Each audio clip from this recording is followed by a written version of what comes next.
Welcome back to the Gulthias tree. This is session number 15, titled Saint Markov's Grace. Last session, the group elected to first try to barge their way into the monastery to less than um, stellar results, and then attempted to not do that and decided to use the only avenue that was left to them. Um, the newcomer, Sapphira, was invited by the abbot himself to enter into the monastery. So, using that as a distraction, the rest of the group has climbed up the high hill of the monastery and up the walls of the monastery as well, and have entered in to one of the higher rooms of the monastery, directly above the room that Sapphira has entered into with the abbot. The abbot has made himself very plain to Sapphira. He has explained that he is indeed, as the Court of Undying Light has stated, a flesh twister in the service of Gulthias. And he has hinted at the fact that he has made this golem sitting next to him to serve as Gulthias' bride. Um, Meanwhile, upstairs, Mongrel Folk was playing an instrument until Sen, disguised as Sapphira, rushed forward after realizing dialogue wasn't going to sort out the matter. The Mongrel Folk has been dealt with, um, and blood is everywhere. Literally, just a massive amount of blood everywhere. That said, too, Sen, immediately after the fight and the din of the combat, the other thing you recognize that's lacking is before you entered in, there was music being played. You're not sure if that's going to matter to anyone who might be listening in on this room in specific. Um, but downstairs, there was music to start with, very dim, Sapphira, but it is no longer present after the strange thud. It doesn't look like the abbot is too terribly concerned with that, as he is very into himself right now and his splendor. Um, and he says to you, um, starting off here downstairs, the map showing on Twitch right now, for those who might be watching, does show upstairs, but we know what downstairs looks like. It's table, two people sitting across from each other, and then a strange golem lady off to the side. He sits down, and his form kind of stops being as bright and celestial as it was when he kind of revealed himself. And he says to you, "Do you think she is worthy? Do you think she is a good form of craftsmanship? Or do you feel that Gulthias will reject her?" And he turns his attention to his creation. Is he asking me? Yes, you can see that she looks. The woman that you traveled with for a very brief time. There was a gentleman and his sister, and the sister seemed to be guarded by everybody. This creation appears to look very similar to her, um, but you can see that there are stitchings, and at least two, maybe three people's features have been comprised together to form the face. But it's very noticeable to you, detail wise, that you can see the marks where this person's face was kind of constructed. Her hair is not as splendid as the woman you saw in the woods. And yeah, if he's trying to emulate that girl, it's close, but it's not perfect. I think she's perfect. May I ask, how did you make her? He doesn't seem to care too much about like focusing in on your words. He kind of turns and looks to her, and kind of stands up, and he says, "There were some maidens in the town that I have been cultivating, making sure that they eat exactly what I tell them to eat, and I have done what I can to make sure that their bone structures were as flawless as I could. Not a single one of the 5 ever came out to look exactly like Gulthias' bride, his desired wife to be, but there were traits in all of them that I felt would be perfect, as you say. He kind of walks over after standing up over to her and starts running his hands through her hair. His form has reverted back to the abbot humanoid form. He's no longer standing there as a celestial. And he starts running his hands through her hair. And he says, I am slightly concerned about her hair, but alas, it's probably simply the creator's efforts in seeing every single possible misrepresentation of the desired visage. After saying that, we're going to snap back up to upstairs for just a quick second. Immediately after the conflict, Hero is going to kind of take a position towards the back of the group because he is running to get Halloween decorations. Whatever. Nodder and Aveline, you're out on the wall here. It doesn't look like there's a lot of activity out in the courtyard or anything. But yeah. What would you like to do? I mean, again, it looks like Sen has the matter inside under control. Well, first of all, I want to maybe clean Sin up a little bit. Okay. Because I don't think it's good if she's running around covered in blood. Alright. Go ahead and just make a intelligence check. 1 sec. Mm-hmm.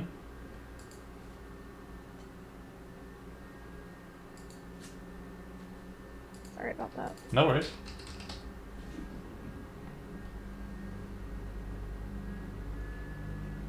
Just let me know what you got when you got it.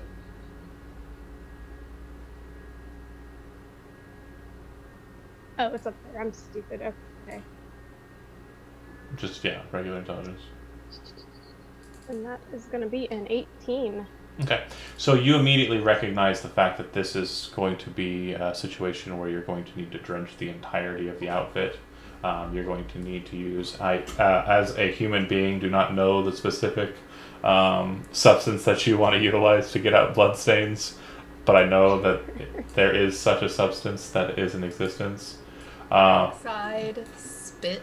Sure. We've got plenty of cold water outside with the snow, which also is good at removing blood. Yeah, you would know that it would take some time and some effort. I did just put a kind of close representation to the sheer volume. It's a good, centimeter or so, just kind of there, with deeper pools kind of still emanating from the body. Sen is, for lack of a better word, drenched.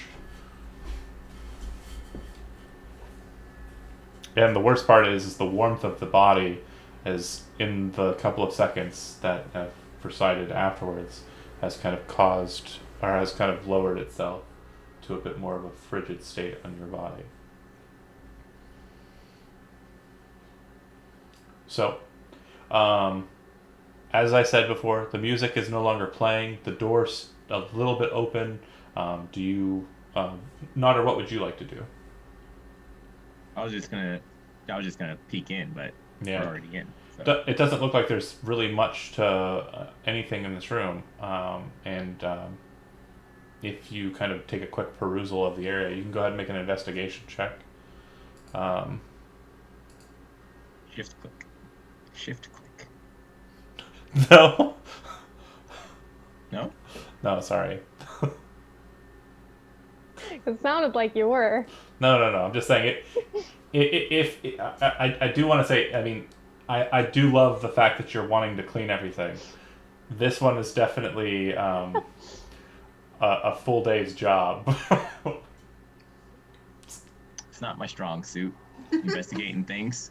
Looking around, it doesn't look like there's really much of anything. inside here that's of note or worth, and definitely nothing that looks like it would be a place where they would keep a holy relic. Like this looks like just a small little laboratory or room. It doesn't look like anything important. As you're kind of standing there and looking in, not really going in, not really looking at anything, you realize that it's kind of gotten a bit dark. As I mentioned, your parade kind of started, at nightfall, and it's getting closer to a bit more full on dusk. And you can see that there are some lights in the monastery building. There's a little bit of a candlelight in the room that you're in there, but you do notice that of the two doors that are opposite of you, like on the other side, it looks like the door on the right, or the south side, appears to have a light kind of coming out around the door frame. The other seems to be cold and still, like there's no one in it or no lights. Oh. I think there's people behind this door down here. Can I go check it out, see if I hear anything? Yeah, and you can drag Hero too. Well, why? He's out looking at those dumb. Fair. Aveline, you think that with that check that you got, which was pretty good, you think that if she were to change out of her clothes and you were to put them into like a satchel bag, and she could change, no, I'm sorry, they could change, sorry, her current state. But yeah, if Sen were to change, they could change into something a little less soaked, and you would be able to kind of drain the liquid matter from Sephiro's clothes that were lent to Sen. Sin, you might want to put your standard clothes on, just so you aren't walking around covered in blood. Probably for the best. Probably find a dry spot to change into. Well, it does look like Hero and Nodder kind of moved away from the door. So, yeah. I don't care. Privacy. Okay. Secure his body. Who cares? I thought dry spot was code for like privacy, but No, dry spot and then away from the blood. Away from stinky. Literally dry spot this time. Fair enough. And you notice what Aveline was probably assuming was going to be the case. As you move away from the blood pool, you take a lot of it with you, and it's very, very easy to track you if you were to stay in blood-covered clothes. The two of you spend a couple of minutes working out the clothing exchange, and meanwhile, Nodder, you move towards the door, and Hero's right behind you. Do you want to open the door? No, I just want to know if there's stuff back there I need to worry about. Well, you can't see through doors. Yeah, I just want to. Can I like put my ear up against it? Yep, it doesn't sound like there's much of anything going on inside. All right. Do you open the door? Yeah, I'm gonna peek like as the size of my head, which is a big head probably. Just poke that in there. All right, go ahead and make a stealth check. You can do it. Oh wait, I almost did it the wrong way. Why do you even try to be stealthy, man? Wait, shift click. Ah, why not work? There it goes. I don't believe you. No, I'm rolling it now. It happened. Okay, so if there is anyone inside, it doesn't seem that they have noticed you. You have Hero kind of stand behind you as you kind of slip through. Hero doesn't look like he's engaged to move on with you, but yeah, you can certainly enter into the room if you'd like. It appears that the first thing that you're seeing there is there's like a small little divot to the side there, and it does kind of seem like there's someone in the room. I'm not gonna push my luck on this one. You're already stealth, so you can move in and get a better look. I'm just saying, if you take Hero with you, I'm gonna need to roll a Hero stealth check, or you can leave Hero outside and you can move in. You can guard the door. I can leave here outside. All right. As you kind of step through and kind of bear shimmy across the north wall to see who it is that's in there, you see that there are a series of bunk beds that look like they've disintegrated with age and literally just leave the remainder bottom bed on a couple of them. One of them still has its full bunk standing. But standing in the room in pretty nice looking garb, looks like their Sunday or day finest. I'll explain that in a bit. But yeah, it's Elza de Alcir, the vampire hunter's attendant that rode up on you on horse at the tower. Oh. And she doesn't seem to notice you. It seems that she's packing. Huh. Elsa. She goes, huh? Oh, what are you doing here? I don't think she had an accent. She didn't. What do you? Yes, she did. She had that She accent. did. Oh wow, That perfect, was- nailed it. I'm so good. Oh, Best DM ever. oh, I came here in search of well, to see if the abbot was going to be a liability in our goals or not. He's insane. He is an absolute madman.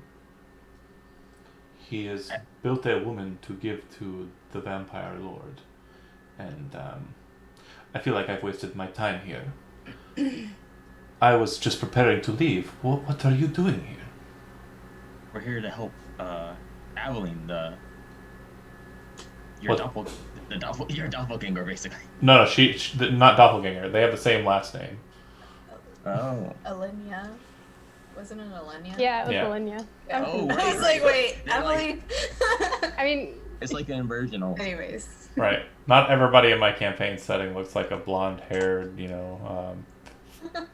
beautiful woman that needs to be married to a vampire lord. I'm not that weird, but close. Yes. She says, Alenia's trapped behind in What are you seeking?" well, she needs a certain relic that we believe is hidden here. I haven't done too a much. femur bone. I haven't done too much scouting around, but if you'd like, I can help you search. I do know that such a thing is probably not on the grounds, and it's certainly not in the monastery's normal barracks. But I've been told that next door to me there is an office, and it is also a hospital. But because of the conditions regarding the Red Death plague that happened here some time ago, and it has been boarded off, and no one has entered it since. Out of character, Red Death is basically John Dupre campaign setting version of the bubonic plague. Except that if you actually survive through it, you accidentally become an immortal leper. And dude, And, and unfortunately not like actual leprosy, like the codified mythological version of leprosy where you fall apart. Yeah. Fun. If it was just regular leprosy, it wouldn't be all too bad. I think it's Hansen's. But anyways, point of order. So the more you know. So I will accompany you. It's definitely not in here. Let's check somewhere else. And as you're exiting out, and Absolutely. this would be about. Sorry, go ahead and say what you're gonna say. No, I just said absolutely, yeah. Okay, But okay. Our friends are waiting outside. Sen and Alenia would be coming out. You would see that Nodder and Hero are now accompanied by Elza de Alcir across the way. Meanwhile, back downstairs, he spends some time rambling about other properties regarding the construct. And he kind of seems to be lost in his explanations. Do you try and pay attention to what he's saying to see if you can kind of understand, like, the matter of how he created it, or are you literally just trying to pretend that you're paying attention because it's all just kind of really gross and macabre, but also boring at the same time? Lara. Oh, sorry. Well, sorry. What So- was the question? Sorry. So similarly, he is going on at length about this construct. Okay, It's yeah. pretty boring. It's like me talking to you about. I don't think it's boring. Well, I'm just saying, like it. Yeah, if you are, that was my question. Are you paying attention to the details and the minutia of what he's Yeah. explaining? Okay. Yeah, I'm paying attention to the details. I am looking at it, trying to Understand. decide whether or not it's like man-made or if it's like a person. Well, it's definitely magically crafted, and it's very noticeably to you a construct. But go ahead and make an Arcana check. It's one of your skills. Okay, 1 second.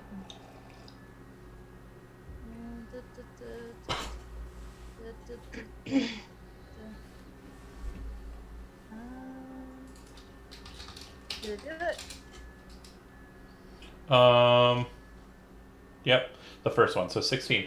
So what's surprising here, and I'm not going to say that you do it, but there are several moments in his dialogue about his flesh twisting nature and his development of a flesh golem, which is what she is.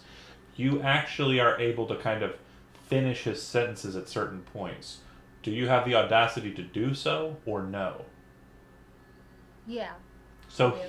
every single time that he is engaging in the conversation and you engage him back, you can see that his mood continues to elevate to like, finally, like another person who gets me.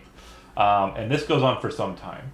But basically, you understand that this woman, or this frame of a woman, was created by him and is a flesh golem. It is not alive. It is not dead. It is neither of those things. It is literally not too dissimilar from what Alenia is, a walking doll.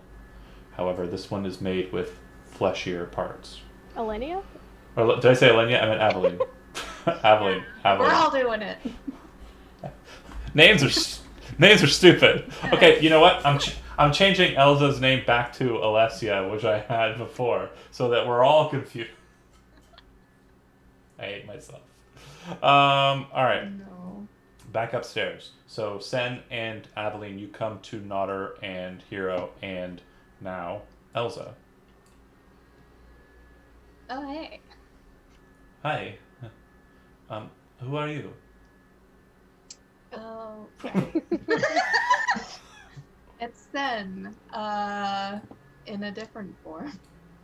Oh, I don't look like me today. very interesting. Well, you've already searched across the way. I suppose that only leaves this door here.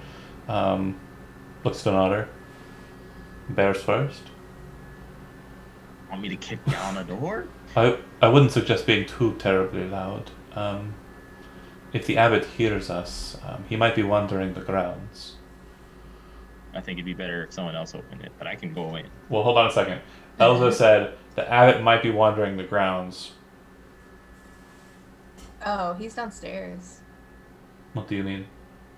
He's downstairs in the other Oh, is he place. We heard him. taking a Well, I late? heard him. Is he taking a late supper then? I suppose. I think he's talking with our new friend.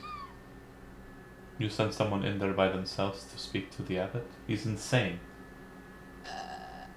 She's special. She's special, and he also didn't want any of us here, and he wanted her there. So She kind of. What is her name?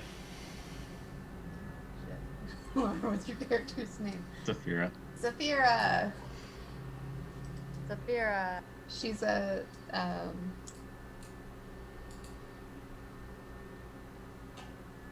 She's Saphira.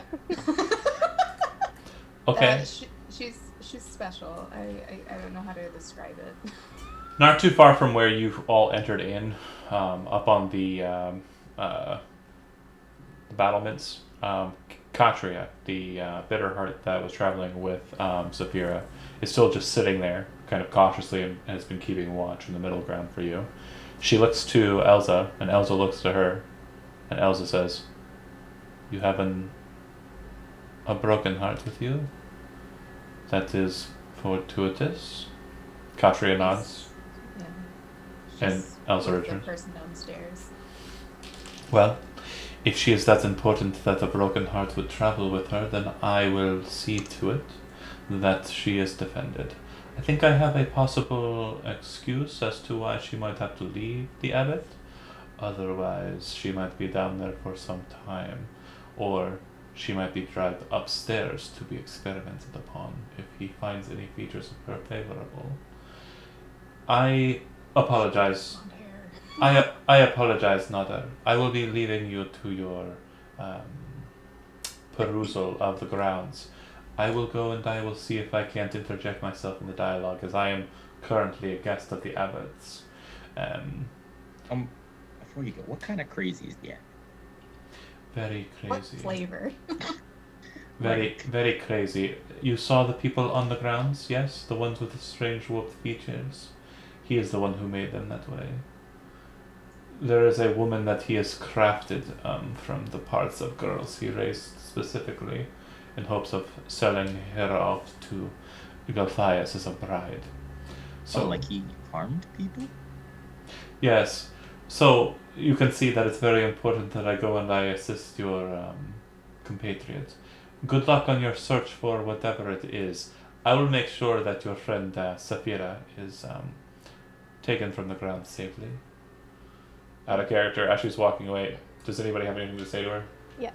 I want to let her know if she's going in the way we came, she should watch out for the blood. Oh, did you kill Cloven? If that was his name? Sorry. Yes, that was their name. I didn't like the way they looked at me. Oh, okay. Two sets of leering eyes looking at me like I'm nothing more than a piece of meat. Unacceptable. Well then, good riddance. She walks off. And you see Katria kind of look over to you and say, the De Elseers are a part of your group. That's very good. I will continue to keep watch. Nothing has happened as yet. And she leaves you to it. Do you move towards the other door? Yeah. Alright. I mean, I want to. Do you need But me everybody to else? open it for you? The door I'd rather not use my bear methods to get. the door is opened, but you do notice that on the door's surface, in kind of like really ornate painting, almost like a calligraphy, it says "Keep out," Red Death beneath it. Oh. I'm immune to diseases. True. Oh, Lucky us. I can open it and then you can go in? Yeah, it's not locked, so you can definitely open it and head on in. Okay. When you So she can just charge on first enter in, you see that there's a staircase that heads down. It's not barred, so if there is people down below, they are obviously not too terribly concerned about it. You do see that there is an office space that looks like it has been thrown apart. Looks like lots of furniture that's rotted away, broken chairs, stools, and the like. Across the way, there's a door, and to the north side of the room, there is a window that appears to be made out of lead and glass, and it's so dirty on the inside that you can't see out of it. Well, I don't like that. The whole room kind of has a murky kind of coloring to it from the light outside.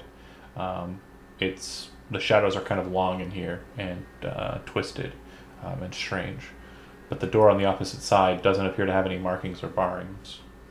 And based on your just perception of the room, it's been sealed for a long, long time. There's probably no disease remaining here. Hey, it seems like it's okay to come in here if you guys want to follow me. It's safe. it. Sweet. Let's go. All right, do you Come on, move, hero. move through the next door then? Yes. Drags me through. You open the door and see a bunch of beds, medical beds, that have been kind of set out. It looks like the cobwebs cling to pretty much everything underneath the beds, all about. On the walls, you can see that there are plaques that have been mounted. one above the most western side, one above the most eastern side, and one above the um, like one on the west wall. One states, I'm sorry, these are for the rooms to the south. Apologies. The room on the left, or let me start over. The western door says operating room. The middle door says nursery, and the far right door says, or the far eastern door says morgue. Aveline and just Aveline, go ahead and make a perception check. I think I understand how this hospital works. 6. Yeah, you don't see really any tools or kit or medical supplies present for these beds. So you presume that these beds are basically just kind of beds where people kind of who are wounded and no one could really do anything about would be put to rest until they passed away. Oh, so hospice, essentially. Mm-hmm. Oh, Are these all doors down here? Yeah, those are the doors. So the one on the far west or the far left of the map, that is the with the operating room, a nursery, and then correct, the morgue. Morgue. These are the 3 rooms. Can I go ahead and look at the morgue door and see if... Sure. So the second you open the door, well, you wouldn't actually notice, but you do notice there's a bit of wind kind of moving through your hair as the door opens. The room is empty, completely stark empty, except for a black sheet that seems to be hanging over something. The thing it's hanging over is kind of rack shaped, not like the rack, but like a coat rack that would be just sitting out. It seems to be draped over it. The window is open, and in the window you can see that there's a raven kind of as it sees you enter in. Gonna nod my head at it, acknowledge it. Flies out the window. You said there was something under this sheet, or? There's a sheet kind of hanging over something that's kind of like a weapon rack or something. Can I go ahead and take that off? You grab a hold of the black sheet and pull it aside, and you see that there's a pair of wooden kind of hands, very poorly crafted, that are holding onto a femur bone that seems to be kind of covered with adornments. Yeah, if you want to very quickly, since others are doing other things, cast the spell Identify to ensure that this is indeed the thing. Taking you a good 10 minutes, I can go ahead and throw you the card for the item. But yeah, meanwhile, as that's happening, Sen, do you want to go into any rooms in particular?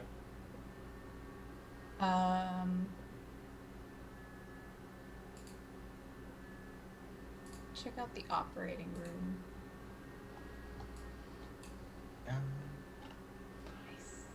Nice. The operating room. Okay, you enter into it, and inside you see that there is a wooden table covered with bloodstains that stands in the middle of the otherwise empty room. Spooky. It does look like there are some tools kind of sitting on one edge of the table, kind of in a carved, small little kind of slot.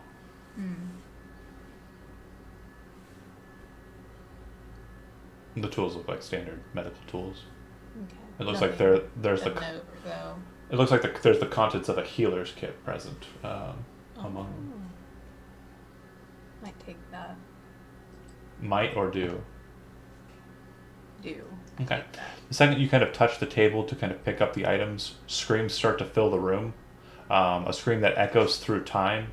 Oh my god. It is followed by other faint screams of those who have died under the knife in this room. The screams fade until they are nothing more than a haunting memory. Make a wisdom saving throw. Oh, Lord. I knew it was Stop. Just stop. Some scary sounding stuff. Sounds not very smart. You, That's me. Nodder, are you with Sen? Are you with them or no? I didn't say I was going in. Okay. Uh, All right. Well, what do I you? say yes? In the meantime, what are you doing? I was curious about the nursery. Okay, you open the door. Let me go ahead and handle that, and we'll do simultaneous since all three of you kind of entered into your rooms individually. Which one's the nursery? Real quick, actually, do me a favor. No, I'll do myself a favor. Michael isn't here, so I will make the arbitrary decision. I am going to go ahead and... Okay. All right. So, Nodder, you enter into the room, and it is a room that's basically filled with a bunch of wrecked, broken cribs.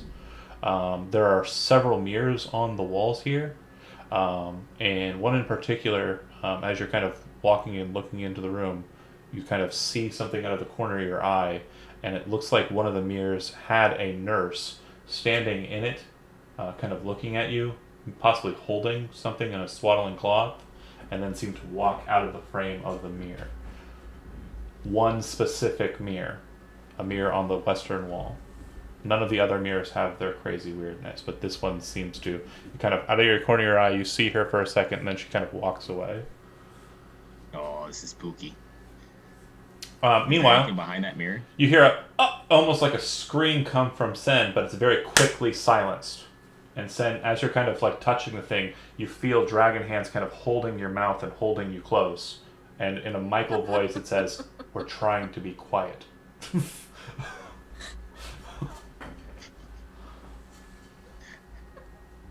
Safe. Meanwhile, sorry. Oh. Sorry. So the thigh bone's been acquired. Nodder, is there anything you want to do in the nursery? Alright, can I peek behind the mirror, see if there's anything back there? Sure. So behind the mirror, you see that there's a small door. Looks like a small safe door. Oh. That could be cool. Yeah, could be. I don't know if I can crack that. Yeah. Big? How big? Probably about 1.5 feet long by 8 inches tall. Looks like there's a key mechanism, so the safe would be opened with a key Oh, okay. So I just gotta find a key. or a send. Yeah. All right. If that's the case, if you are going to send and saying, "Hey, check this out," add healer's kit to your itemery, and then make me a thief's tools check using dexterity as the skill. And then downstairs, conversation's still going on about the golem, and he is very invested and like he's really enjoying the dialogue. And then you hear kind of a clump or a clop sound, and then a footfall, and then a clop, and then a footfall. And you see that a woman is coming down the stairs, one of her legs being a prosthesis, and the other leg being high booted. She appears to be dressed in a rider's garb. Her hair is kind of a bit of a mess, and kind of combed towards the top, but not so much all the way out. She definitely has the look of a bitter heart. She doesn't look too dissimilar from Katria. They may be cousins. And she enters into the room. And as that's happening, the slight amount of radiance that was left from the abbot from his transformation immediately cloaks the second the sound starts to be heard. And you see the abbot kind of stop and kind of look at you. And then this woman enters into the room, and she goes, Abbot, I thank you for your gracious welcoming me into your monastery. I believe I must ride out, he says, even at nightfall, Lady de Elsier. Yes, it is, I do have a desire to make my way back to Toranor Keep to speak to Gulthias regarding a specific matter. I simply wish to make sure that he is aware of your most gracious gift, she says, gesturing to the golem. Lara, Saphira, go ahead and make a insight check. Okay, 1 second. Uh-huh.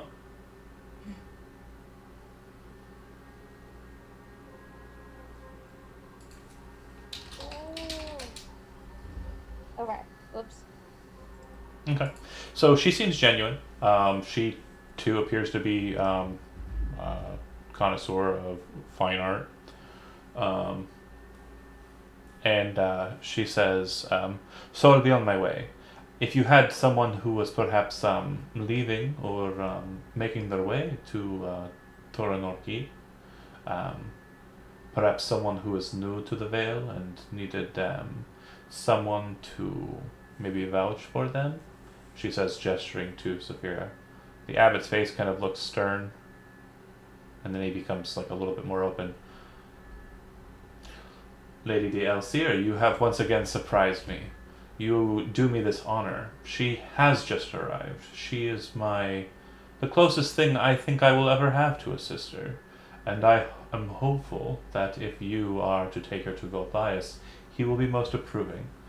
Lady Saphira, I know it is at short notice, but if you wish to reside in the Vale, you must be a servant of Gulthias, or you will be hunted by his wolves eternally.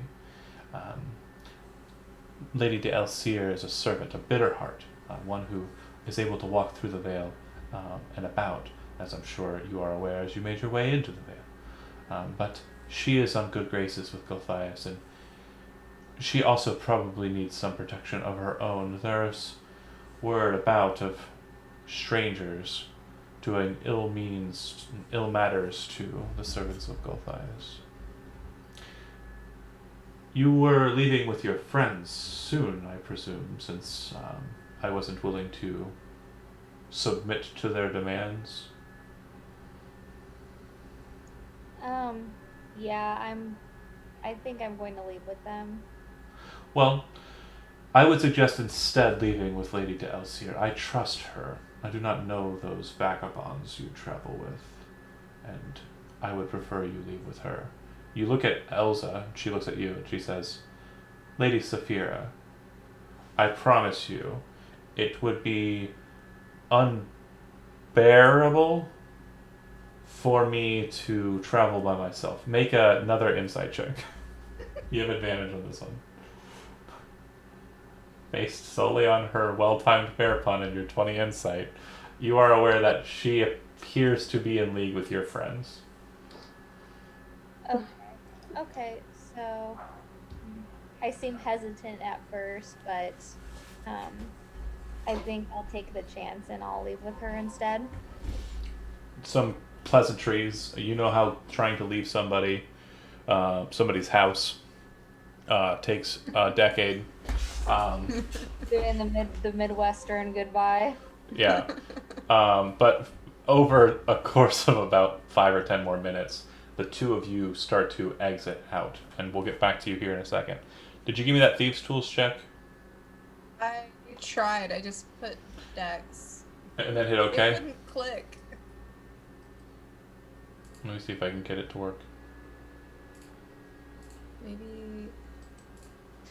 So you click on Thieves' Tools. Oh, here it is. Now it's finally popped up. Cool. There it is. You kind of walk over to Sad Nodder and you say, hey, can you open this lock? And they're like, okay. Walk over. Literally 2 seconds. Just a quick jimmy pop. This lock is so old. I mean, this is the kind of stuff that you, like, when you see this kind of lock on, like, a nobleman's, like, house or whatever, when you're never doing that kind of thing in the city, it's literally just you go, these tools, pop and done. And opening it up, inside there is the hilt of a sword. Very ornate hilt of a sword. Just a hilt.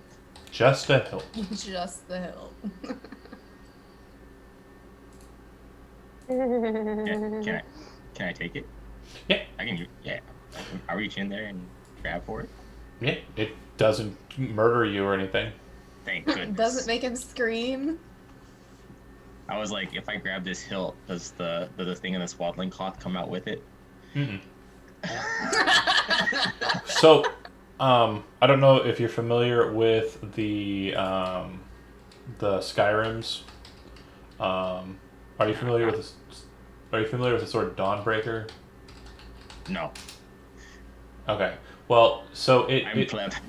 it is the hilt kind of moves up to the sword guard. The sword guard is kind of rounded, with two kind of bars to the outside. And in the center, there's a sun with a large white pearl kind of locked in the center of it. It looks like the hilt is wooden, and at the base of it, it has the holy symbol of Atavius, which is the cross, the arrow cross. So it appears to be a holy swordsman's sword, but it's just the hilt. Oh, I know a person who serves Octavius. Yeah. So once you reconvene back in the regular area, you would note that you've got a little more than you expected to come in and get. And are you planning to then leave this place? Oh yeah, now that we have the beamer and Okay. When you get back out to recommend it. when you get back outside to oh my god, my brain's not working. When you get back outside and speak to Katria, she Katria. says, Saphira and your friend De Elsier, they have left. They're heading down the mountain as we speak. We'll be taking a slightly less fortuitous route, but I'll make my way. And she starts to descend down the road. We should be on our way then. All right. Nodder takes his dolly and puts it into his pouch and. It was the perfect image. It was. I died laughing. Aveline full Yoda mode in a burlap sack on the back of a bear. Degrading this is. Start the climb. So Nodder, go ahead and give me because the descent down is a bit easier, especially since you've already formatted the way up. Go ahead and make a strength athletics check with advantage. Since you're going first, if anyone falls, you can catch them. Sen and Hero will need to make checks. I'll go ahead and make Heroes. There it is. Hero was the one who made the rope line, so he's going to be the one that kind of follows the bottom, or follows the top down, taking it down as he comes along. It was athletics, right? Yeah. Yeah. Great. Alright. No problems. Night has definitely fallen, and you make it down to the base, waiting for Saphira, who is waiting for you at that switchback. You reconvene and are now rejoined as a party, with Hooray. Elza included. And she says, "Did you meet with Van Cushing at all? The wind blowing pretty heavily in this area." I haven't seen him recently. No, but since you've last seen me, have you seen him at all? Yes. Yes. Oh, very good. Hold on. I don't remember what we talked about though. He sent us into a town to find Eastmont. Yeah. And he went up to the mountain, which is one of the places we want to go. Well, yes, that's where I believe he's heading, to the Ember Temple. That is accurate. Do you know if he found the possible bride? Yes, we have them. We guided them to the tower. They're at the tower, you say? Yeah. That's where I will go then, to protect them. Unless you wish for me to remain with you. I mean, yeah, I'd love to have your help. I think that they might be safe enough as is in the tower. But again, I think it's actually... Go ahead and make a persuasion check, but it does sound like she's kind of reverting back to the idea of going back to stay with them to keep them safe. But if you do want to try and persuade her to stay with you, you can. Not her. Just me You're the one who Let's made. see. You're the one who You're made the the. one who wanted it. Yeah. All right, let's see. Persuasion. Gosh, so much charisma. She says, Right. I will. Um, I do not think it is wise. I think that if we do not protect the brides, the potential brides, then if Gulthias does get his way, who knows what would happen next. I will return to Van Cushing's tower, and that's where if you need me, I will remain. I have a horse just down the way a bit, and that's where I will head. Well, A pleasure to it- meet you, Lady Saphira. Good luck and good fortune. Can I ask her of the most, like the most direct way to the mountain, essentially, the Ember Temple? Well, I'm gonna go ahead and move us to the big map. Big map. My big, my big, my big. I'm the map. I'm the map. I'm the map. You just have to move everybody into it. Okay, I'm Okay, getting back Michael's off. here. I'm getting back off here. After that last one, I'm logging out, guys. You're gonna ban me from ever getting inspiration. Don't kill Hero. He doesn't deserve it. See ya. And then Hero dies.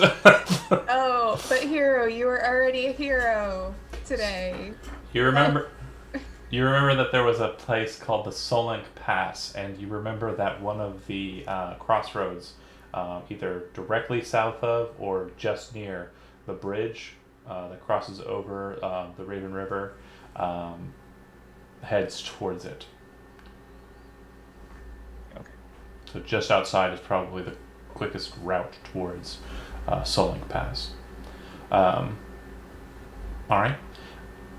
Do you do anything? Again, it is night at this point. Do you try to stay in the town, or are you just getting out of Kresk as quick as you can? I vote for Cheese It. What? Cheese It. What is cheese it? Getting out as soon as possible. Beat those Oh. beat those feet.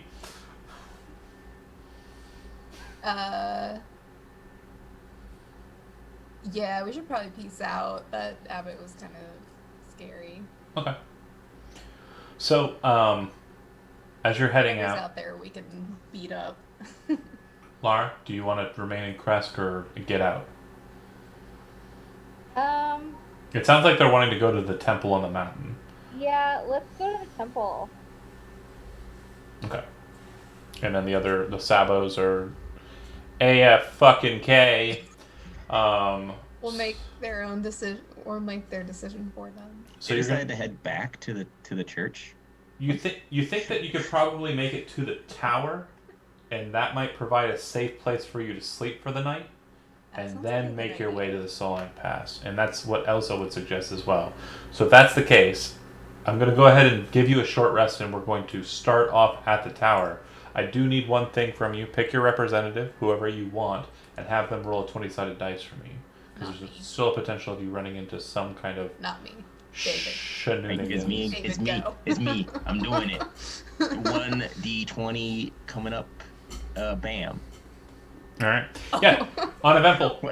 Nothing happens. You're perfectly safe. Yay. It's pretty dark. The mists are completely shadowy, but you make it to the tower with Elsa's guidance. She is riding her steed, but she's not outpacing you, and she also would offer. No, she wouldn't. Yeah, she would. She would offer food to you if you request it. As she does have some pretty laden saddlebags. That said, you make it to the tower. You sleep in the basement, or not in the basement, on the ground floor. And if you have any conversations that you want to engage in with either Elsa, yourselves, Aaron Kolyani, or Isman Kolyani, those are available to you here. Did Hero get a recap of what happened while he was not here? So real quick, you stood outside and blocked the wind because Nodder apparently became a ninja since last session. You ran into Elza de Elsier, the woman with the prosthetic leg on the horse that you met at the tower, who has the same last name as Elenia, or at least the same kind of moniker style last name. De Elsier just means from Elsier, which is where you all started anyways. But yeah, she was there and was apparently an honored guest of the abbot. You know that she is a bitter heart, so that doesn't sound like it's too far fetched or afield. You found the bone, the thigh bone, and a weird sword hilt that appears to be very ornate and cool. And then you made your way to the tower after cheesing it, I believe was the terminology utilized. After acquiring all the items that were required. Caught up? I found the bone. Sounds good. Yeah. Your wife did find the bone. That's correct. Immediately. Hey, It's a morgue. She's like, oh, macabre shit. No, I just assumed that the morgue had bones in it. Right. That's a good thought. But do you have any conversations that you want to have with Aaron, Ismon, or Elza? Or just sleep and then start walking? Oh man, I feel like I should have questions here, but I gotta blink. There's no mandatory natures. If there were mandatory natures, I would definitely have dialogue trees. Oh man. Been playing a lot of Oh, I am Baldur's Gate curious. 3. Go ahead. Yes, Elsa is familiar at all with the sword hilt that we found inside that safe. I cannot say that I am. I am sorry. And as you're saying that, you see Isman go, the sun sword, as you reveal it to her, to show it to her. Where did you get that? It was hidden inside of the abbot of St. Markov's fake hospital, or real hospital. I guess it makes sense that it would be something that they would keep there, but wow. Interesting. I thought it was destroyed, though. Well, I guess it was destroyed. There's no blade. The sun sword was the weapon that was wielded by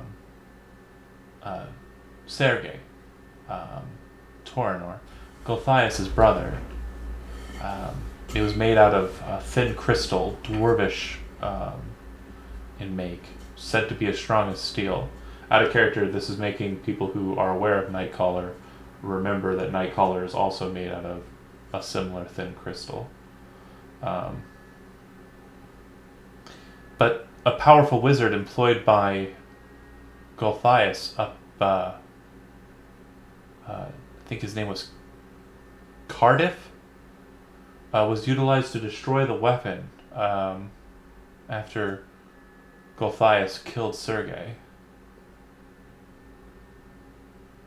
How did the abbot get a hold of the blade? Or the hilt, even? No? You see Elsa go, I don't know shit. I don't know shit.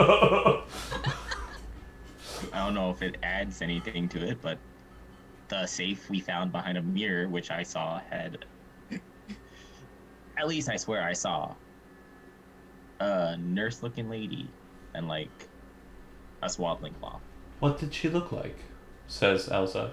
And again, I didn't give you a description. You can make up one of your own if you'd like. Giant afro, small nose, sharp chinned, eyes bright red. That sounds exactly like Lady Markov.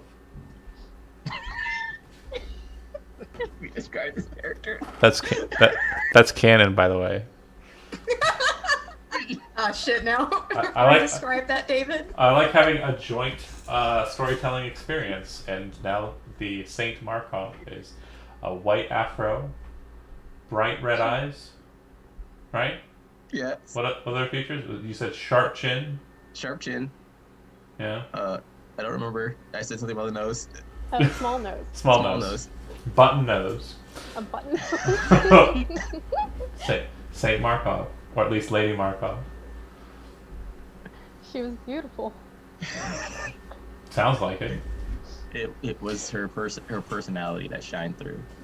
You know what? Her features Great too. personality. Her features too. She was banging. So anyway, that said, yeah, Elsa says that sounds just like the description of Saint Lady Markov. Interesting. Perhaps she led you directly to it. That is interesting. So, the Fed have a lot more power here then. Ismon says, it's said that the weapon has the power and potency. Well, at least it did. Looking kind of at the hilt. To slay the forces of evil. It was a demon-killing blade. Filled with the light of the sun. Hence its name. Ah, It was said that when Sergei would fight against the creatures that would assault Toron Keep or the Veil, the crystal sword would become brilliant, like a radiant light. definitely the kind of thing I should be holding. Well, I considering definitely you lost the other. start. There's the rest of the party. I'm like, Out of character too. Aaron says, "Did you get the thigh bone? I hope you're able to rescue your friend." Yeah. No, we were just gonna go up a mountain. Yeah, I was wondering, like, are we gonna give that to Alenia or Yeah, like? I don't know what order we want to do this in, but Well, I'd probably give it to Alenia first. That's. if you are keen, out of nowhere, not Elsa, but the other Bitterheart, if you are keen on going to up the mountain, I am pretty free to travel about myself as a Bitterheart. Not many would recognize what a broken heart is. If you would like, and if Lady de Elsier will vouch for me, broken hearts can be trusted, she says.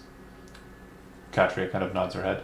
I can take the femur bone to your friend. I know about where she is located. Or, if you prefer, I can remain with you in whatever journeys that you are wishing to engage in.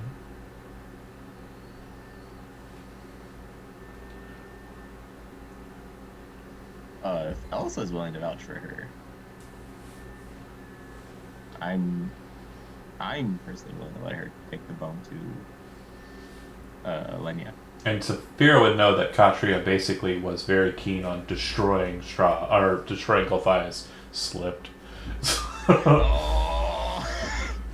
Got a character note to people who might be watching. Yes, this is just a repurposed version of the Curse of Strahd. I've made it different, better, stronger, faster. This is the best version I've ever played. It's the only version I've ever played. Fair enough. Class act. You, sir, gain. No, not again. I will not give you inspiration. You're the only one I who don't gets get it. inspiration anymore. You're the only one who gets it. You're like there's a player on my Sunday game named Zach who I'm always giving inspiration to because he's also witty and hilarious. And Oh good. no, it's okay, John. You can say that you pick favorites. It's Yeah, I do. alright. I do. I pick favorites. I feel like everyone else makes more puns than me. Despite I hope- despite whether they deserve it or not. you Okay. pick I hope favorites. you're still watching, Andy. That's right. Zach's my favorite on the Sunday game. So anyway, Roasted. that said, Well, I was the only one that said anything. I don't know how the rest of the party feels. yeah. Are you okay with Katria taking the bone? Yeah. I'm just worried. What if something would happen to Katria I think before she could take the bone there? Good point. Do you want to spend some time? I mean, I did give you the item card for the bone as well. So I don't know if you noticed how good it is. Yeah. It looks really good. It is effectively a mace of disruption. It murders undead. A lot. I can crush some things with this thing. But it ain't for me. Yeah, the weapon you have right now is a lot better than that, by the way. Oh. I mean, eventually I would like to get this to her. I guess we can give it to Katria. Yeah. And then regarding the hilt of the sword, do you want to spend some time trying to analyze it? I mean, you do have an artificer who could identify the properties of it. Me? Yeah.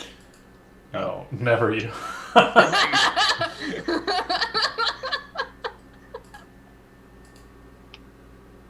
Yeah, I'd love to have more information on this sword hilt, but also I feel that someone else should be carrying the sword hilt.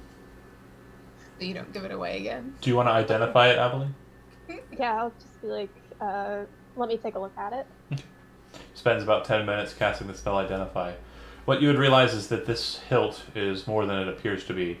There's a lot of magical properties that are latent to it that seem to be kind of outside of your scope with Identify. You know that a higher level spell would be required to be able to identify those properties. But the main properties that you are able to analyze tell you that it has the same traits as a Sunblade. And I'm going to go ahead and show you generic what a Sunblade does.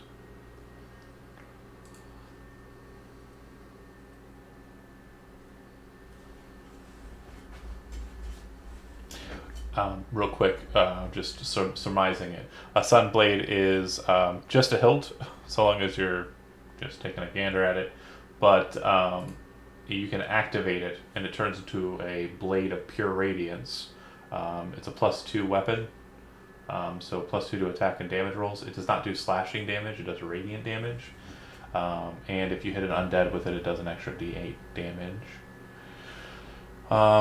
Additionally, you do not need to be proficient with a long sword to wield it. It is a finesse weapon, and if you're proficient with short swords or long swords, you're proficient with the Sunblade.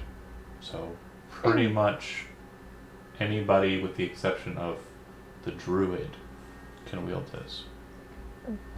So, this isn't broken, and I just want to like hold it out and kind of like. If you want to, it's like for flavor, because technically you have to be attuned to it, but I will allow you to activate it. Let me double check and see. Druids might be, I don't know. Are druids proficient with shorts? I don't think they are. I think it's just scimitars for them. But I think everyone else is proficient with this weapon.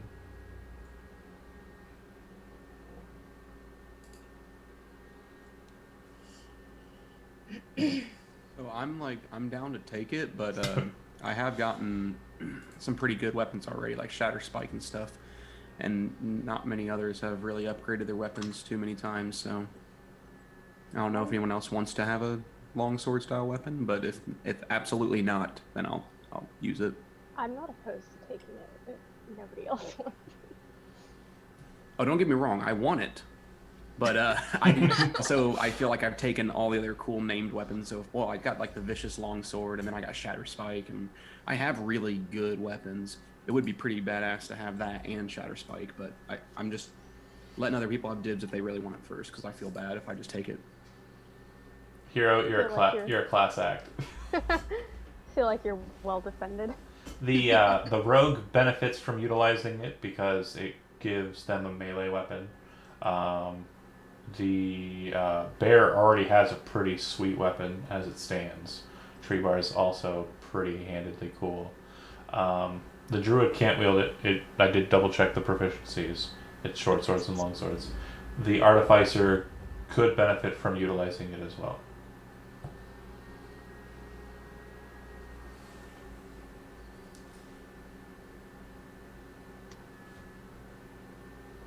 I feel like I wouldn't get the most use out of it because I'm more of a long range. For certain. See, I think Aveline should keep it because I already have a magic weapon. Why, thank you, lizard man. I think she should keep it as well. You know what? For calling me lizard man, I'd change my mind. I want it. So I just want to point out, I just gave the Mega Man character a lightsaber. So now is she zero? Is she zero now? She's undefeatable. It's not over yet. Anyway, I'm so dorky. Anyways, great. Any other questions for Aaron? Sorry. Rewind. Question for you as a group. are you giving the thigh bone to Katria to take to Strafania, or are you as a group going to Strafania?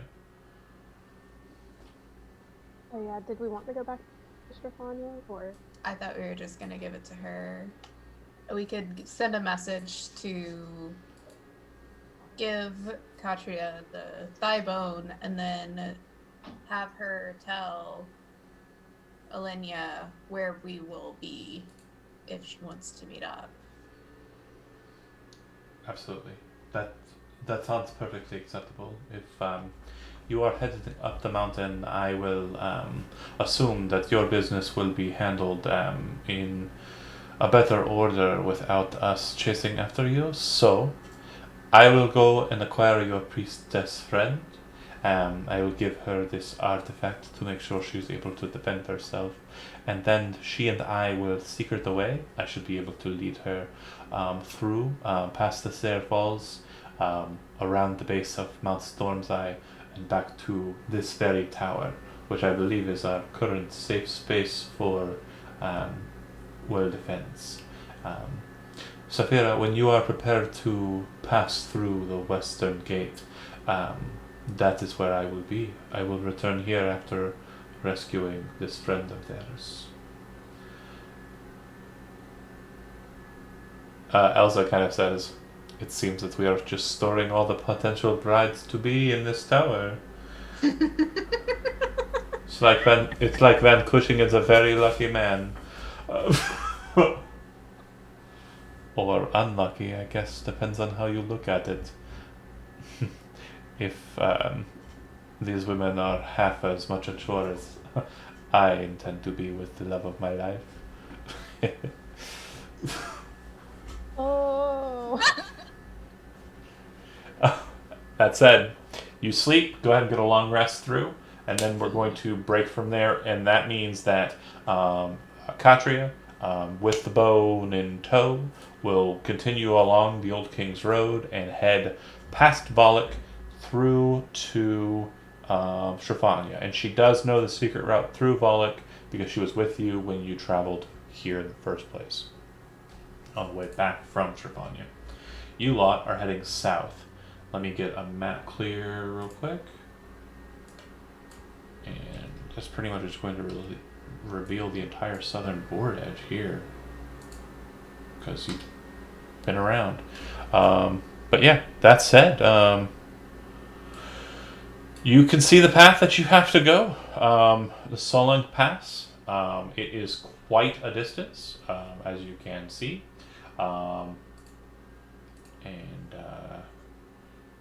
Just to get to the point where you would be starting up the Solent Pass, I need someone to go ahead and roll me 2 20-sided dice, and I will go ahead and operationally move you one path that there is. Is it me again? I say Michael rolls. I'll roll. Since he was late. Hey, I had to make the house spooky. A likely story. No, she told us. Yeah. 21. You just rolled a 20-sided dice? There's no way. Oh, you rolled 2 and you added them together. Okay, 17 and 4. I figured you needed the full result. No. So during the first leg of your journey, it's pretty quiet. It's a bit windy today, but nothing untoward. You make it to the base of the Solent Pass, and once you do arrive there, you feel like you've made a pretty good venture of it, undaunted and unseen. Solent Pass is a pretty winding path that moves in through the base hills, and it looks like it makes its way towards the Stasia River, which is the river that came out of the Lake Gulthias near Valak and then cuts down south. So that said, you're making your way through the mountain pass here, and the only thing that matters is at the end. I need one more 20-sided dice roll as you pass through the mountain air, and then I need everyone on the table who is not currently wearing winter attire or has no issue with cold climates, so Undaunted, you're fine, to make a Constitution saving throw. Do I count as good? You're fine. Okay. So this will I mainly... also have 2 cloaks. The furs. Oh, if you're passing those out, who do you give them to? I rolled a 5, by the way, on the second 20. Yeah, I see it. I don't think I have winter clothes. Yeah. The most, I Okay, guess. so Constitution. Okay. Well, are you giving Saphira the heavy cloak, or are you giving it to Hero, the other one? I think. She cold. She's gotta in get- like a sheer flowy dress. Yeah, she's small. Even if you give it to me, I would hand it to her, so you can pick how Okay. you want to. Saphira gets it. All right. Aw, thank you. So, Don't die, hero. so that doesn't mean you're not making. That does mean you're not making the check. The only person who would need to make the check would be Hero. Constitution saving throw. Sorry, buddy. Constitution, it's not bad. So I don't need to make a Constitution throw? Not for now. No. Okay. So you're just on 24. 24 is more than good enough. It is cold, but you definitely, have weathered worse. You've stood at high atop walls guarding. You've walked across the, horridly windy hills. You've definitely seen sharp, keen winds like this before. It's not as biting as a blade. You'll be fine. You all cut through the Solank Pass, making your way down to a point where you get around the bend and come down the hills towards a river. You can see that there's a bridge up ahead, and 1 second here, let me make sure I'm going to not miss anything. Definitely a strange direction to be sure. Alright. You would see up ahead that there is a sign just off the road a bit that says Solank Pass. And it looks like the bridge up ahead appears to have gates, like fortified structures, gatehouses. You can see that the portcullises from this distance are down. The gatehouse from this distance, you'd also note that it, let's see.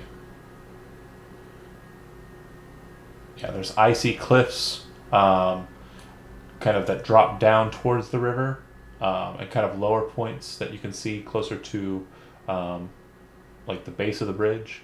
But the bridge is high enough up that you kind of are crossing over a pretty high gap over the river, the Stasia River below. The walls of the gatehouse are black stone. They are lined with spikes, which are topped with statues of demonic vultures with horned heads. Set in the center of the wall, as mentioned, is an iron portcullis, which behind that portcullis you can see that there's a curtain of green fire that seems to just be kind of settled inside of the gatehouse, burning behind the portcullis. Yeah, and on the other side you can see that there's a bridge that continues on to very similar and not too unlike gatehouse on the opposite side.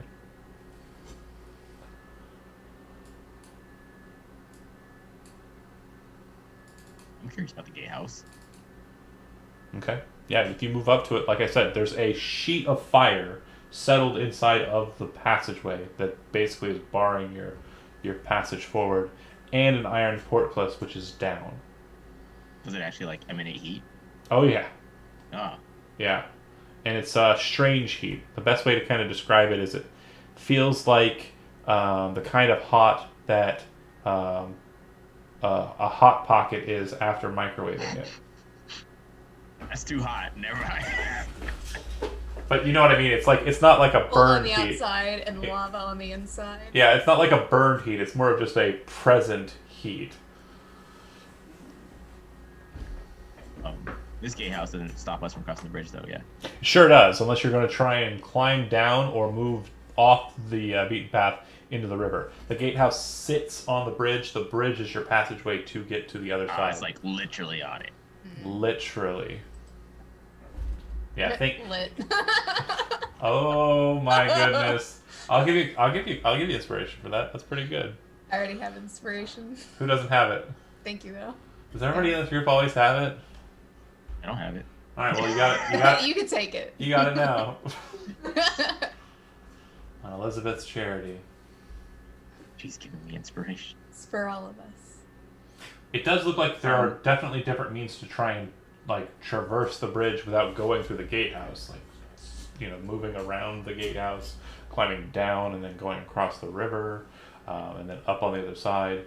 But it does look like that walking across the bridge, not so easy matter. Yeah, because I feel like cold and wet's probably a bad idea.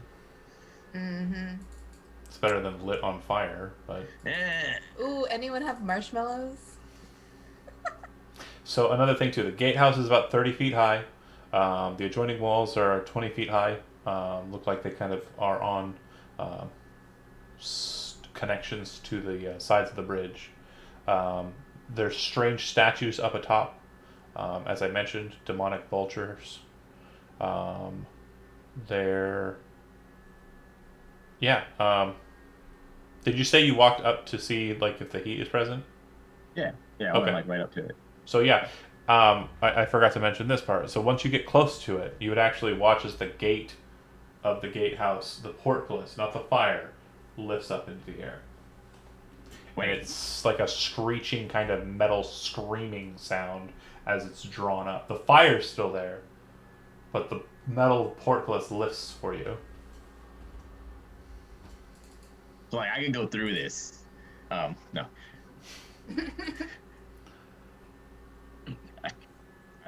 Is there anything interesting about those statues? They look like vulture demon All right. things. How do I gain that? Hold on a second. I'm not really good at magic.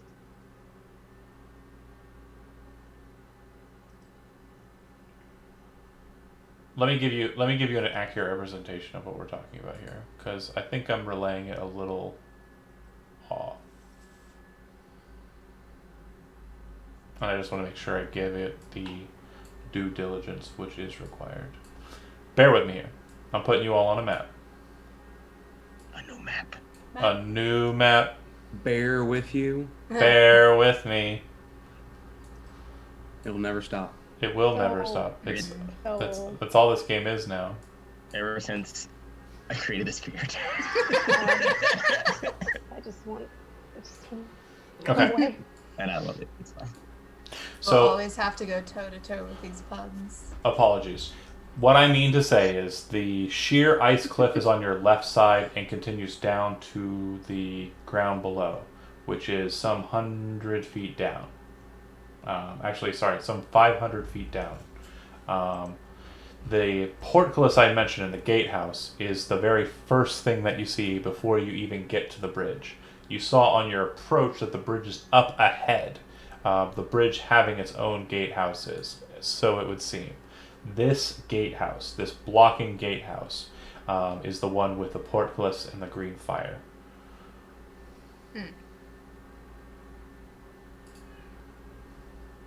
Oh, I can't just speak out. Can I get passage? No reply. No reply. Yeah, and then hold on a second. Let me see if I can't give you kind of a side/front view. Oh, that's cool. That's real cool.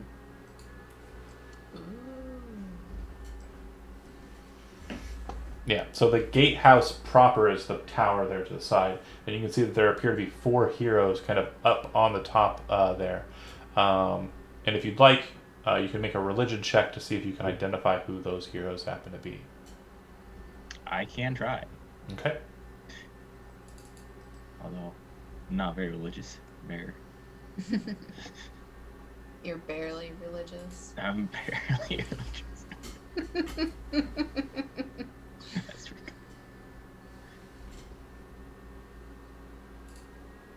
It was just a 10. 10's not bad.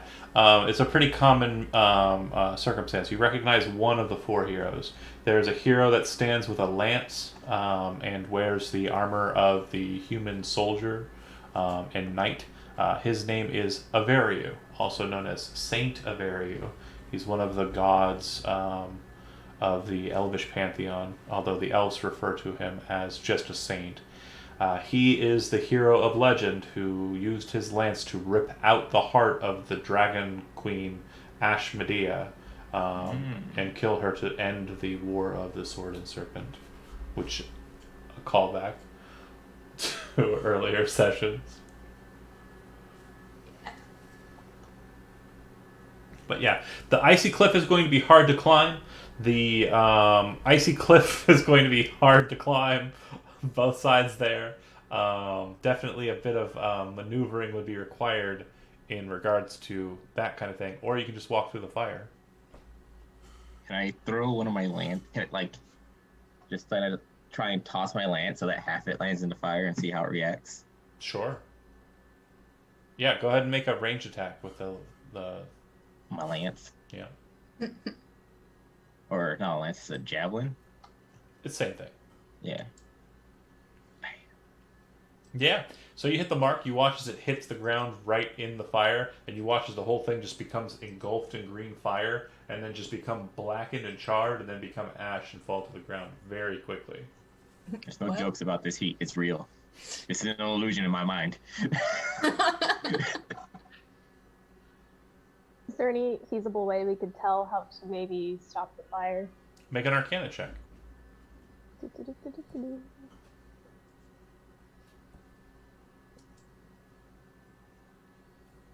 Oh, ignore that. There we go. 16. You would know that if it is magical, the spell Dispel Magic might be able to suppress the magic, even if it is permanent. You would also know that a field of anti-magic could suppress this magical presence. Barring that, you can't think of anything that would dissuade it.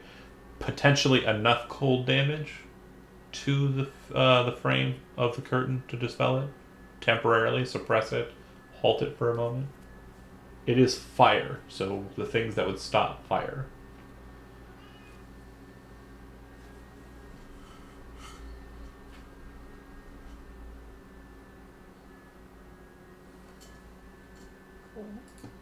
I'm just checking my... I see what you did there. Cool, that's good.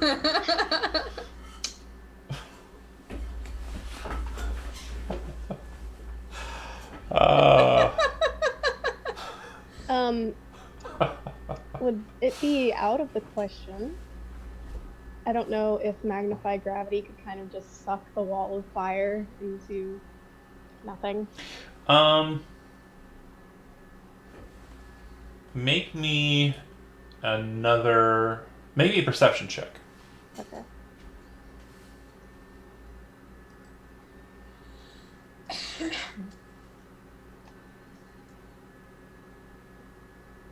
Eight. If only you had something to kind of pull in with it. Like something that would be helpful in this regard, but you don't seem to have anything that you can think of. Like, you don't think the gravity will alter the fire, but if you had something to kind of draw into it, it might be beneficial. Oh, I see.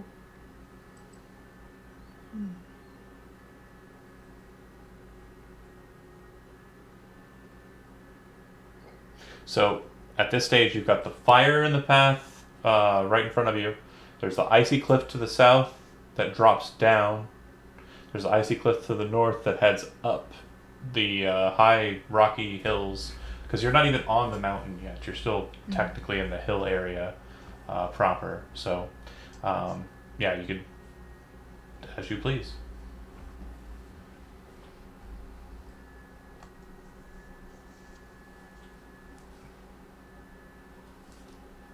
Well, if we can't get through the fire, I vote for we climb up Yeah.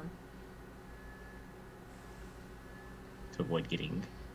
Is there any kind of ability I have to maybe make the fire go down so we can go through it? Well, let's take a look at your spell list. Okay. You have the ability to walk on water, which Do fire them? wouldn't help here. Flame blade wouldn't work here.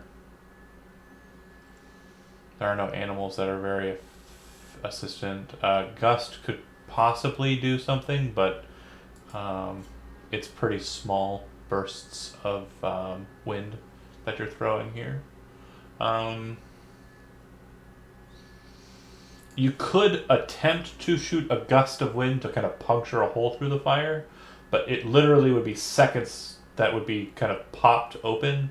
So if someone was wanting to jump through, they would have to be very nimble and very quick, or they would still take the brunt of the fire from jumping into the curtain.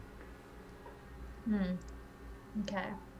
Well, I mean, if is anyone willing to try to jump? If I'm able to use my gust spell, I guess. Is anyone willing to take one for the team?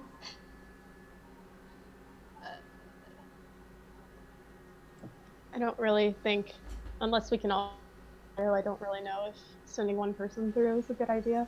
Yeah. Okay. Yeah, because that's the offer is on the table for me to do that if need be. You'd want your most nimble person to do it. Right. Yeah, which would probably be me. Yeah. She doesn't make. Would that be like an acrobatics? Dexterity saving throw. Dexterity. Oh, which is only a. Yeah, and if It's pretty. It's a 4, but still. A 4. well, no, it's a saving throw, so you'd actually have a 7. Oh, So- okay.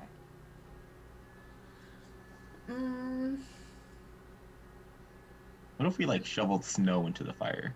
Do you want to try it? Oh. That's a good idea. I have a shield, but I don't want to ruin it in the snow. All right. Well, Linya was very specific about not damaging it. you just So I'll pick shove it onto my bedroll. pick up some snow in your big old bare mittens and start pushing it together into a snowball and throw it into the fire. And you watch as the snow very quickly melts, and kind of the patch where it hits, you see a small puncture on the flame as the snow basically is evaporated on the other side. What if we make a big snowman and then use Gus? If you were able to draw a lot of snow in quickly and suddenly, you might have a way to get through. Do it. So we have to build a snow wall with Snow. with like a window that can be aimed through. I don't know what you're on about. That's not at all what I think I was suggesting. We need to build an igloo, you guys. And then we need to live in it. I'll make snowballs for breakfast. We roll around in the snow until we're covered in like a layer of snow, and we just roll on. That would work. No.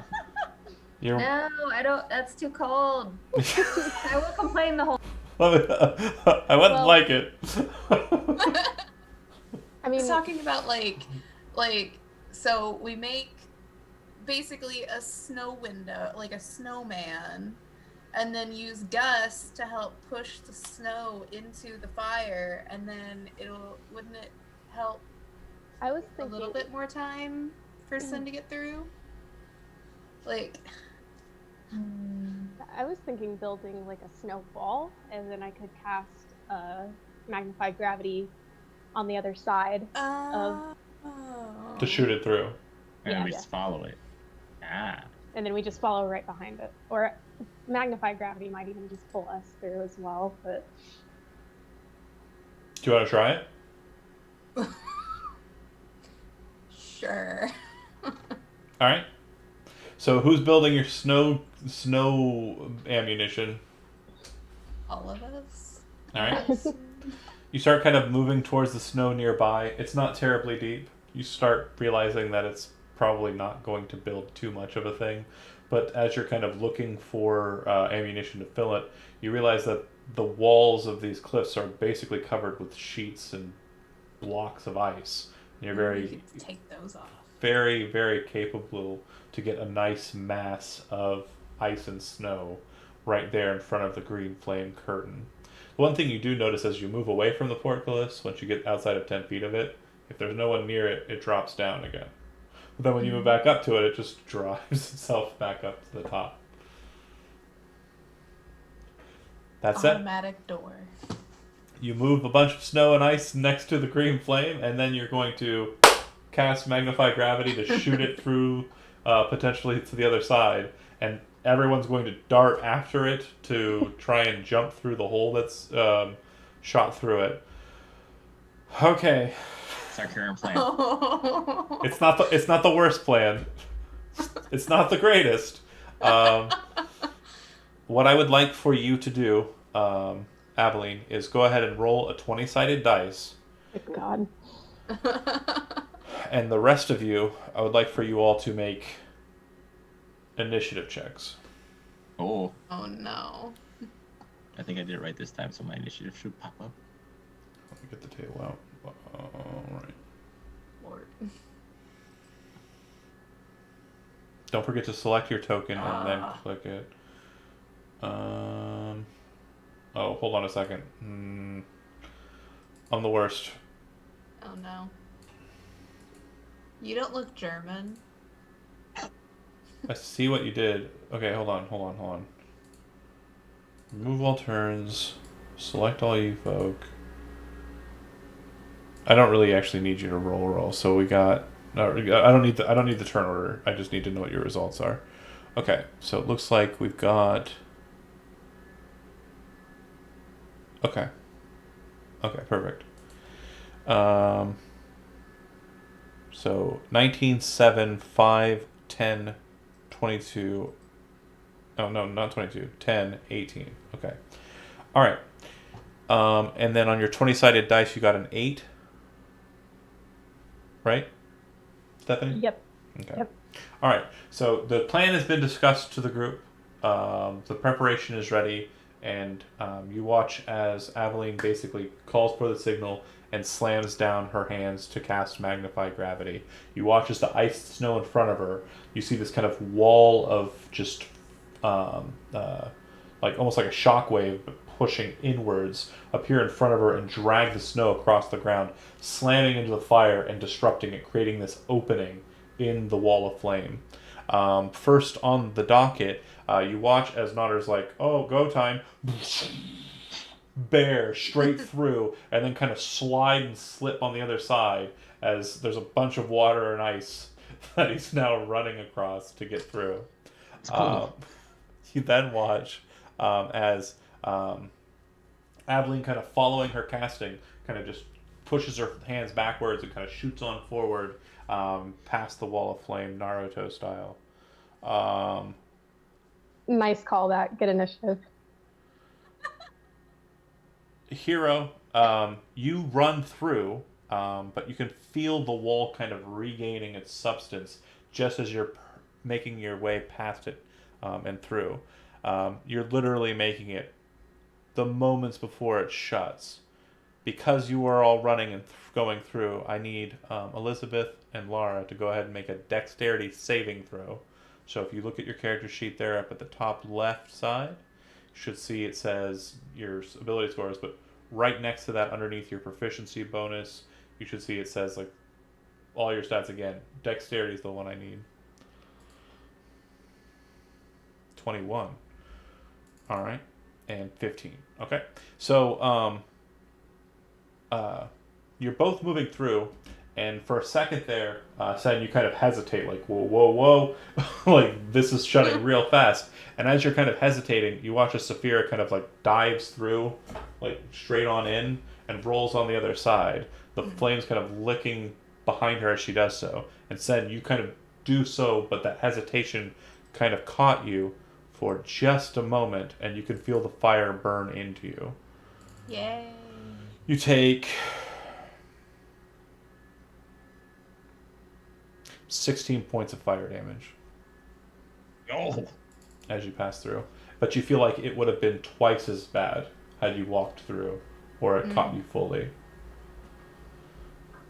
That said, you make it to the other side of the pass.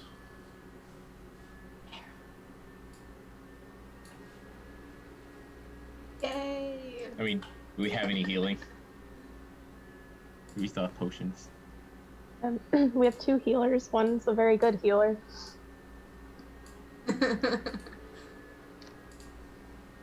Me? Yes. Okay, I want to heal Sen. Okay.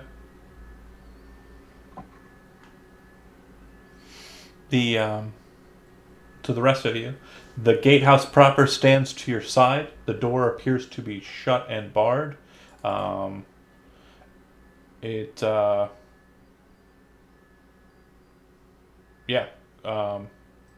it's an iron-bound wooden door that appears to be barred, meaning that it has a bar holding it shut from the opposite side. The pass continues on to the bridge, and you can see that there are kind of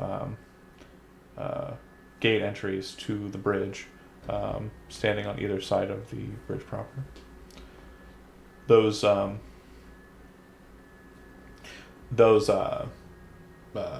archways, best way to describe them, each have one of the 4 heroes, or each have 2 of the 4 heroes on them.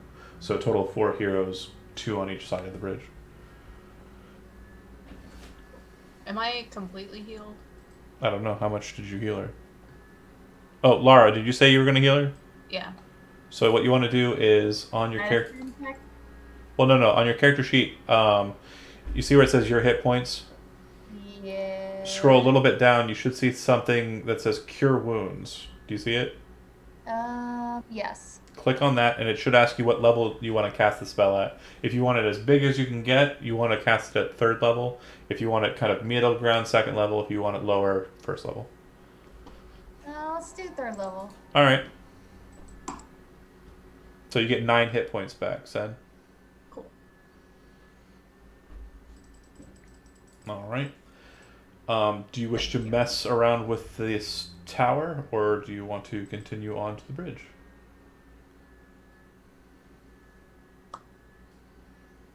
I want to keep going forward. All right. Okay.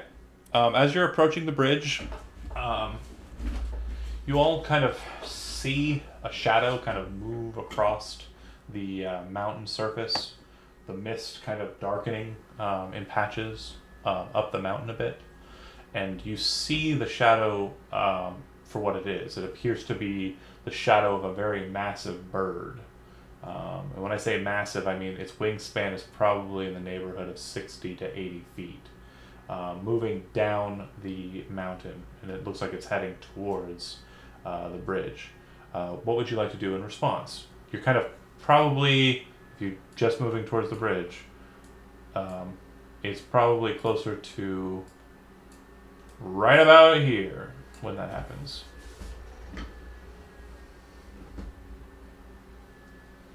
We'll start with you, Elizabeth. Sen, what is Sen doing when they notice that there's a big bird feature coming towards the bridge? It would be coming from the left side of the map, the north. From the left. Mm-hmm. Worried we don't get birds that big. Because you said it was, did you say 6 or 60? 60. 60. Jesus Christ, that's a big Or bird. 80. 80. Or 80. Jeez.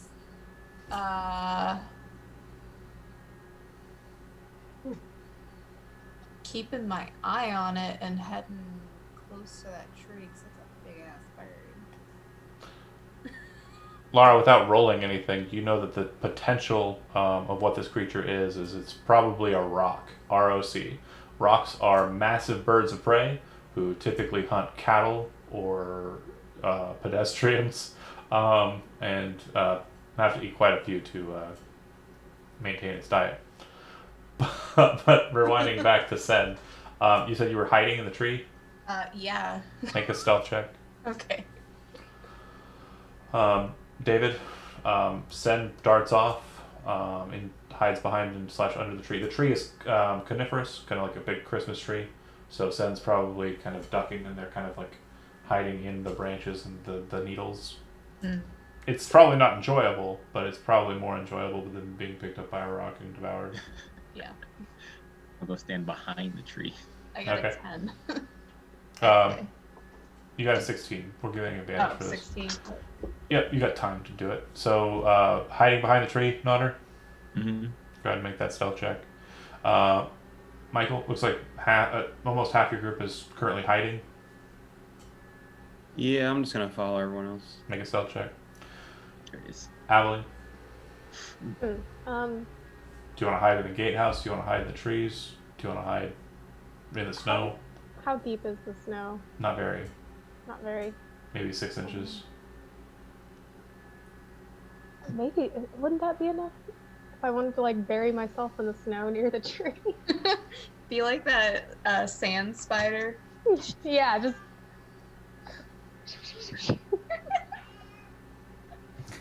You can make a stealth check. If you are hiding just out in the open, I will give you disadvantage. No, not in the open by the tree. But I want Okay. to cover myself up too. All right, I'll give you just a straight roll then.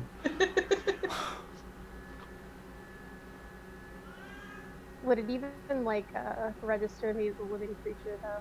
I don't know if it has life sight. If you're moving, it probably will register as you Okay. being alive. All right, and Lara, are you running to hide, or are you going to run and hide in the tree? Or are you going to go run and hide in the gatehouse? I will. I'll go to the gatehouse. Okay, go ahead and make a stealth check. 1 second.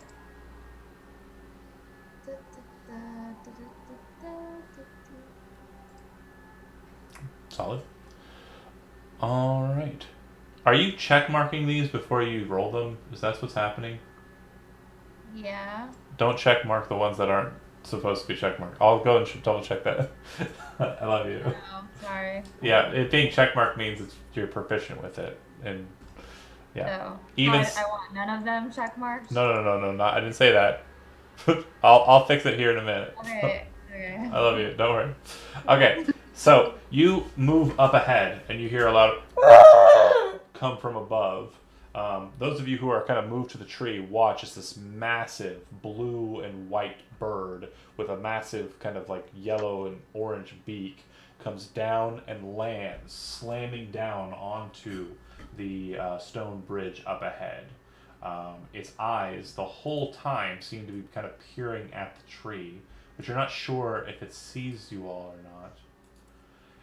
It lands and kind of takes perch like a regular sized bird would take perch on a bar or what have you, like just a thin bit of metal.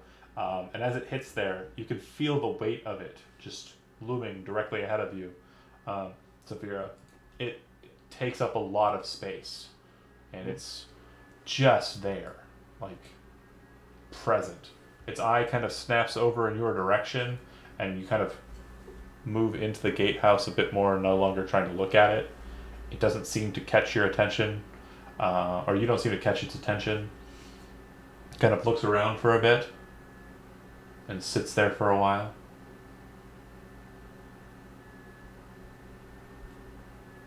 So, I have the ability to like tame animals, can't I? Mm-hmm. Yeah. I want to try. Yeah, I want to try to tame this freaking bird. Okay, so let's take a look at your spells real quick, because those could be beneficial. You do have a spell called Animal Friendship. And if I remember correctly, yeah. Okay, Yeah, so I want to be friends. if you want to cast Animal Friendship, it is pretty close to within 30 feet of you. Yeah. I just need to check something about rocks. Okay. They are not beasts. Make a nature check.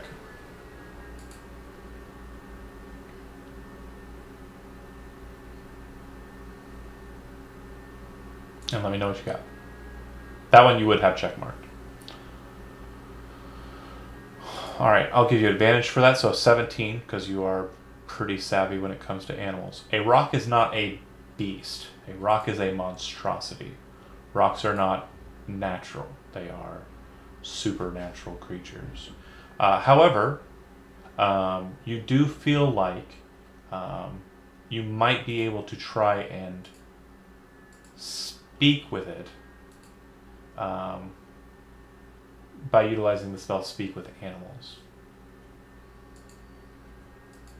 So if you cast that and are attempting to try and speak to it, go ahead and cast. You click on the spell just so you know what it does, and then roll me an animal handling check.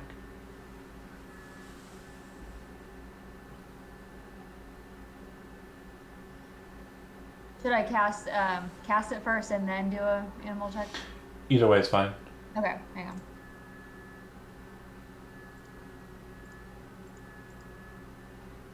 Well, no, not animal friendship. Sorry, you're gonna cast Speak with Animals. Oh, oops, sorry. That's the one. Okay, so you are able to communicate with beasts specifically, but a rock is a monstrosity. I don't think the conversation would be too different. All right. So you tell me how you're going about this. Like, what are you doing? Are you just kind of like caw caw caw from like the gatehouse, or like is it a bit more deep than that?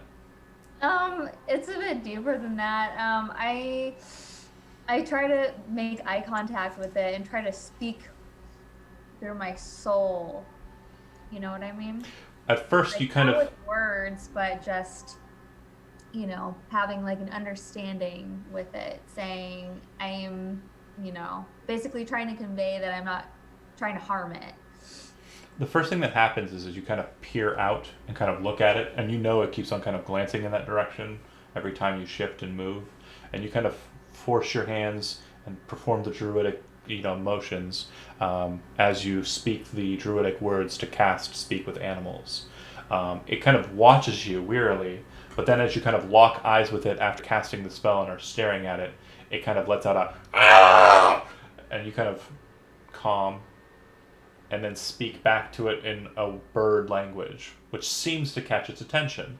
It then kind of watches you, but then kind of starts turning in on you and kind of bringing its wings in close as if taking a defensive posture.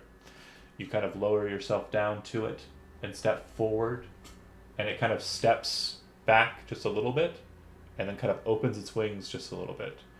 You stop for a second and watch its eye, and slowly close your eye, and then open your eyes, showing that you're not in any way harmful and that you're willing to let your guard down. And you watch as the bird does the same, kind of dropping its wings down a bit as well. What are you trying to persuade it to do? You're pretty sure that walking up a mountain pass is a laborious affair, but the rock looks like it could probably lift all of you easily to where you wanted to go. Yeah, I definitely want to try to take advantage of that and try to get us a ride up the mountain, basically. Okay. I would say this exchange would probably take the lot of 10 minutes, so you're going to need to utilize another casting of Speak with Animals. So 2 of your first level spell slots will be expended in this affair. But basically what you're doing is through grace and communication, which is kind of weird because you're speaking a bestial language. It's a monstrosity, but it's close enough. You're slowly basically guiding it to accept each of the individuals, starting with Nodder first and being like, this is Nodder, look, he's all right. And then the bird's kind of like, at first, oh, but Nodder looks delicious. And you're like, no, friend. And so eventually you convince it to lower itself and take on these individuals as riders. Yeah, if your goal is to have the rock take you up the mountain to where you want to go, you're completely successful in that effort. And we will end the session there, and we will pick Amazing. up. Of course, give the druid who's proficient with animal taming the ability to tame animals. Jeez.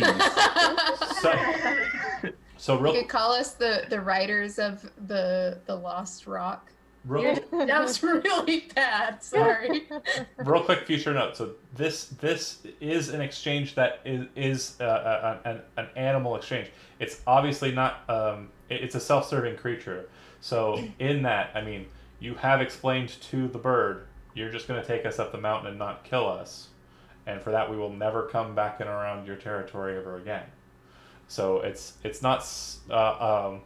She's not going to ride off with a rock into the sunset. It's not her best friend. It's literally just a happen chance exchange. But yeah, that said, we're going to end the session there. Thanks for watching, those that did, and see you next week.